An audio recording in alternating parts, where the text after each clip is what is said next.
Hi there, I'm Coble Hunter. I want to welcome you to my multi-part series on how I made a homemade dark ride. So to start off, I am the creator of Monsters of Mayhem, which many of you have seen online and or at the conventions. So many of you have asked me if I can make a series on how I built this and give you more detail and more information on it. So that's what we're going to do here. So I want to start off by saying welcome, and what I'm going to do is, on this episode, we're going to be talking about the basic components and the types of systems you might want to use. And the next episode will be about the ride vehicles themselves, the construction, how I integrated everything and how they work. And then the next one will be on the track design, so you can see how I actually assembled and put everything and figured it all out. Then the one after that, the next episode, will be the control panel that I built. I will be going over exactly what I used, how I did it, and all the components and the wiring and everything.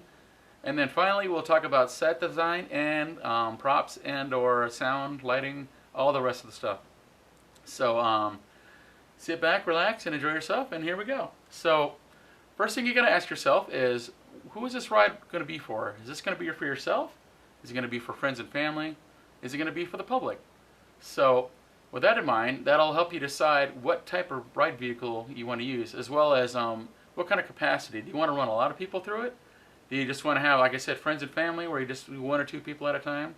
That's what my rides are for, one to two people. So if you want a bit larger capacity, you'll want to do a larger ride vehicle, which will use a different system than what I have. What I would suggest you do is check out people like Cedric Hotel, who's online on you'll see him on YouTube. And also Don O'Neill, if you go on Halloween Forum, HalloweenForum.com, he totally went through the whole thing and documented the entire step-by-step on how he made his dark ride. He actually has made a couple, so there's also, I think there's a couple videos on YouTube as well showing his actual finished rides. So bearing that in mind, I'll start by going over what I decided to use. I just happened to acquire a Go-Go mobility scooter. This is the Ultra version. They're all pretty much similar in nature. They all have pretty much the same drivetrain. They're just a little different electronics and all that. So what I did is I took the back end off, and I utilized this part right here, which is the chassis and the transaxle. So leaving all the rest of the electronics aside, that's what I used on mine. But if you want to make the ride vehicle for yourself, you can use if you have a whole mobility scooter, you could actually utilize the electronics that came with it and actually control your speed and everything, and any control of the ride that you want. So if you want to go that route for your own personal use or just close friends, that's actually the easiest way to go. You don't have to do any special wiring, anything. You just got to maybe cut the wires and then recrimp them back together, and it still works fine. I actually did that. So that's one way you could do it if you just want to do it for personal reasons, or your own personal little attraction. But as for me, I decided to go ahead and utilize this system right here. This is transaxle, which is 24 volts, which all the ones that I've seen out there, including the wheelchairs, are all 24 volt that I've seen. So you don't have to have a Go-Go per se. You just got to have a mobility scooter that has a 24 volt motor if you want to use the system I'm doing. So I'll go ahead and start going over some of the components and whatnot. So we'll start off, here's your transaxle. And then to control it, I got a speed control right here, which is a 24 volt, I believe it's a 30 to 40 amp speed control. And so it's very simple to wire up. It just has your motor and it has your power. Pretty straightforward. So that's what I did. That's what I used to control the speed, so that way I can actually, keep everybody at the speed I want. Then to control the on-off, what I did is I got this 24 volt RF remote. These are really cheap. These are probably like 25 bucks on eBay. Matter of fact, the speed control is only, I think, $9.98 if I remember right. So $10 for a speed control, about $30 for this, for the remote control. And then I went to the local hardware store. This actually got a Harbor Freight, but I've got these little casters here. These are the 3-inch, 200-pound inline skate licking wheels. And this is what I utilize on my ride cars. When I first did it, I got these rubber ones because I thought it'd be quieter and smoother, which it was. But unfortunately, the way I did it, I actually have a lot of twists and turns, and I have grippy kind of paint on the floor. So as it went around, it kind of shredded the rubber off the tires. So I decided that these inline ones were a lot more, the plastic was a lot better for it. And then for the batteries, this is the battery, a 12 amp battery that actually came with a scooter. These are the ones that actually, it has two of these. You got two 12-volt batteries. But I wanted a larger capacity since I was going to work with the public, so I got these 20 amp ones online. You can get them pretty cheap. Now, there's not a bad deal. Maybe around $60, $80 for a set of them. I believe I got all four for that price, so it's not too bad. And make sure you have a charger, of course. That's going to handle that.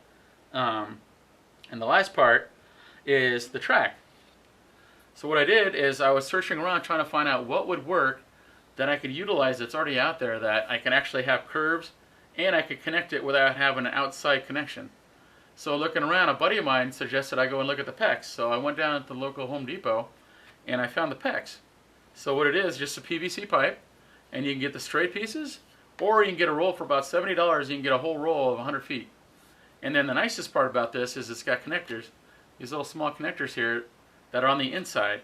So therefore there's no interference when you're trying to track the ride vehicle around the track.